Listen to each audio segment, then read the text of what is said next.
Hi, and welcome to the module about image optimization.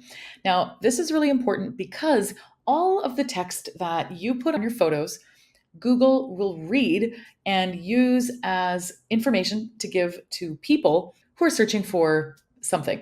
So, for example, let's say that you are a makeup artist in Vancouver. I did a little quick search here. In fact, I looked for the best makeup artist in Vancouver. We've already covered Google and why we love Google profiles. Those people have not paid to be listed, but they're coming up first. Also, some answers to questions. And by the way, these would be really good blog post titles, these suggested questions, because it means that people are asking those questions. So if you're a makeup artist, you might want to take some of these questions and write a blog post about it. That's not the point. Let's move on to images. Images. These images here have been keyworded with Makeup Artist Vancouver, Best Makeup Artist Vancouver. Paige Griffith, I actually happen to know her. Some of these are magazines who, of course, are really good at keywording their images. But then you have people like Paige. Let's look at Paige. She has, let's see if we can right click on there, save image as Olivia Bridal Photography. No, so actually she has not keyworded that particular photo, but she might have keyworded other ones.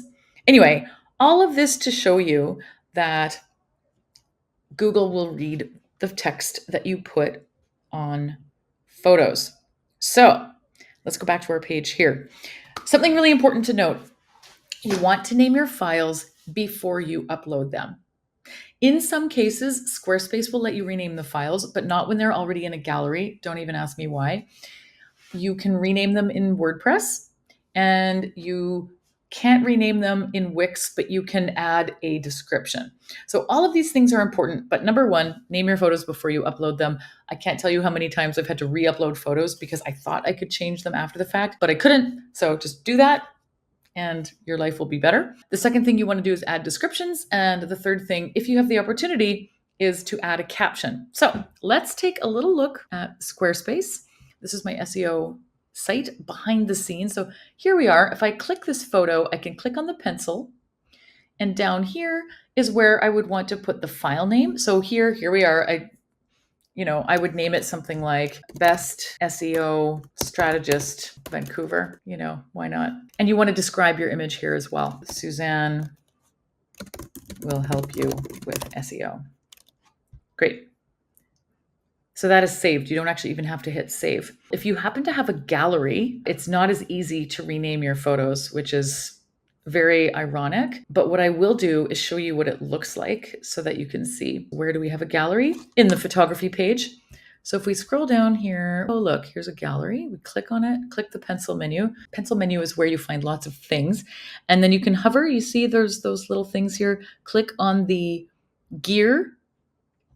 And this is where you can add descriptions, and you want it to be descriptive of your photo. This is where essentially you would have your alt text. So corporate event photography in Vancouver. I've already gone through, for the most part, added those to the images. So that's Squarespace. We're going to head over to WordPress. I have gone into my media gallery, and here is a list of my photos. Now, if you hover over the photo, you can go edit, and then it will open the photo. And you'll notice that I did a horrible job, in fact, non-existent, of renaming the photos. I did not rename them before upload, so that was my bad back in the day. So I would want something drone photography Vancouver. Now, this website, the reason I rebuilt my website on Squarespace is because I actually can't edit WordPress. But if you don't have problems like I do, then you will be able to do this. As well, you can put your alt text. You would describe the photo. So aerial image of forest and road. You could even say taken with Mavic Mini 3 Pro drone if you want to add some keywords.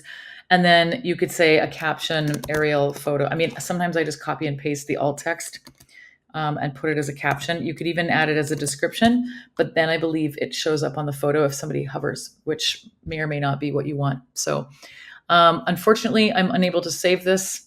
This is why I rebuilt my website. And I'm going to show you Wix as well, because why not? I am in a page here. I won't be publishing this, but if I click here and I click on the settings, it's the gear menu again, then here is where you would add, this is your alt text. So you would describe the photo, real estate photography in Vancouver. So naturally, if you're a makeup artist, you would of course be naming the photos, things like that. You could even use ChatGPT to give you a list of great file names to use, and then you could input those. I thought I would just show you the ChatGPT prompt. I just Googled, can you please suggest 10 to 20 file image names using good SEO standards? My business is a makeup artist in Vancouver. And then you can see ChatGPT has given me a bunch of suggestions. I did it again for my own business, SEO, corporate photography, and business consulting, and it's given me more suggestions. So my suggestion for you is I'm going to put this in the PDF, copy and paste that prompt into ChatGPT and just get inspired by what it gives you as a result. So that's a really quick and dirty way to get some SEO. Make sure it makes sense. Just put the words in order. And you will notice that for the file names as well, I forgot to mention this, you want underscores between the words. Otherwise, Google will read them as one solid word. So instead of makeup artist Vancouver with no spaces, you want makeup underscore artist underscore Vancouver, just for the file name, not for descriptions or captions. I hope that helps, and we'll see you in the next module.